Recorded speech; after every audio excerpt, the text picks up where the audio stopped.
Another way to look at the deal is in terms of who pays and who benefits. Facilities are eligible to participate in the state modernization program when they are 25 years old. Thus, those who will benefit the most from the improvements are those who live in the district during the first 20 years, those who are paying zero in debt service for the, to retire the bonds. Those who benefit the least will pay a big price and will continue paying after the buildings are eligible for modernization. So while Poway has been the poster child, I think because of the size of its bond, it's not the only district that sold cabs. A district in San Bernardino County will pay $6.6 million for a $283,000 bond over 29 years, 23 times the amount it borrowed. A district in Kerr County will pay $15.5 million for $1 million bond over a 38-year period, 15 times the amount borrowed. And if I wanted to go down the list, I could go down district after district that has sold capital appreciation bonds at what most of us would agree are excessive debt service to principal ratios. These examples are why the treasurer and I are working together to ensure responsible borrowing. AB 82, my bill on capital appreciation bonds, will require school districts to sell bonds under the Education Code, limiting the term to 25 years. They'll require the debt service to principal ratio not to exceed 4-to-1. They'll require cabs to be refundable at the option of the district if the term of the, after 10 years, if the term of the cab is longer than 10 years. And they'll require better disclosure on board agendas and backup documentation. We believe that school boards have a fiduciary responsibility to manage the district's money well, but they also have a fiduciary responsibility to manage the taxpayers' money well. And we believe AB 182 is a reasonable, it provides reasonable limitations. There are two other areas that I want to touch upon today. In January, I introduced AB 41 as a 2-year placeholder for a 2014 school bond. I'm chairing a subcommittee of the State Allocations Board that is reviewing the current program and will recommend changes to the next program consistent with the needs of the districts and the state. The bill will take shape next year after the committee does its job and organizations do polling to determine voter support for another bond. I mean, simply said, we're not going to know until next spring whether or not the voters are going to support a bond and whether or not they'll support a bond for $1 billion or $5 billion. So the final content of that bond, the final shape of it will be determined and probably even somewhat negotiated next year. One of the reasons our CAB legislation, though, is so important is to demonstrate to the voters that we can and will be responsible stewards of their money.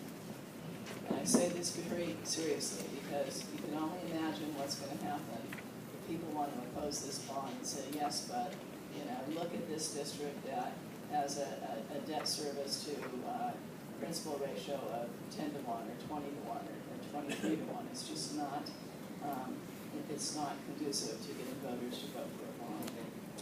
The State Allocations Board also has a subcommittee that is looking into the role of Prop 39 citizens oversight committees with respect to the requirement to have annual financial and performance audits.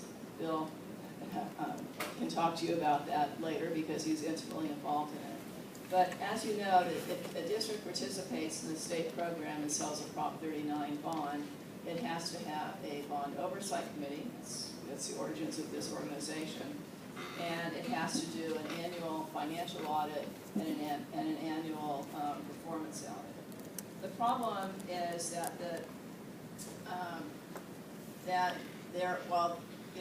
it's pretty clear what has to happen in a financial audit. There's never been in statute what the requirements are for a performance audit. And someone's phone's ringing, it's not mine.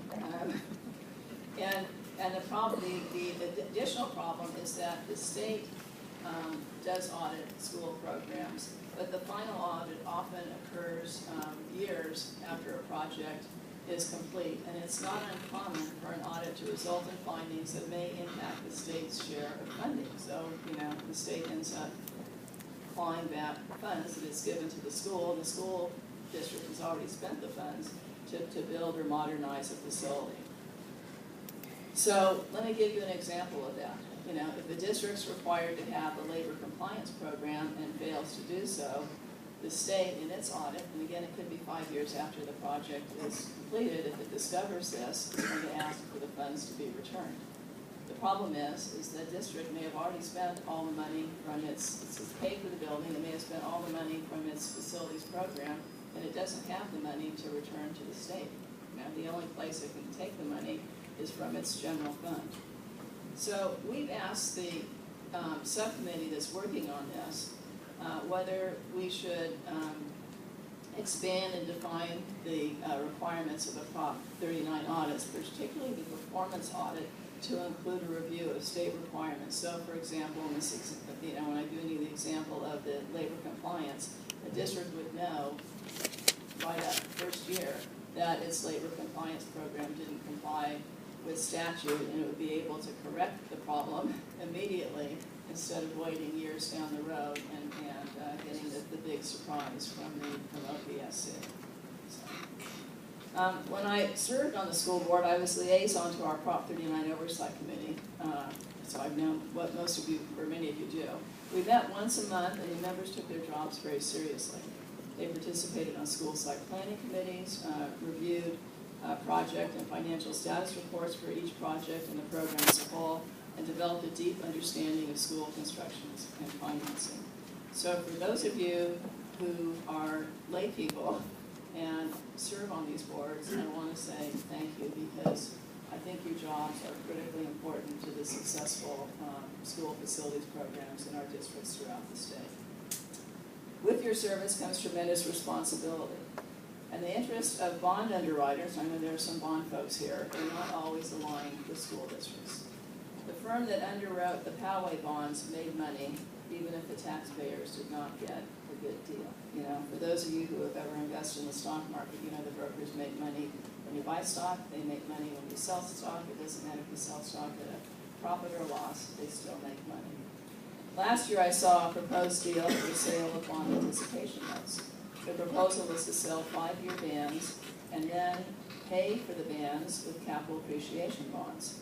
One of the underlying assumptions was that the district's assessed valuation would increase by 7% a year. 7% a year during the housing recession. I want you to think about it. Because if the AE doesn't grow by 7% a year, then that district can't sell the capital appreciation bonds to retire the bands. And the only option left to the district is to pay for it out of its general fund. And then you're risking the program that our kids need.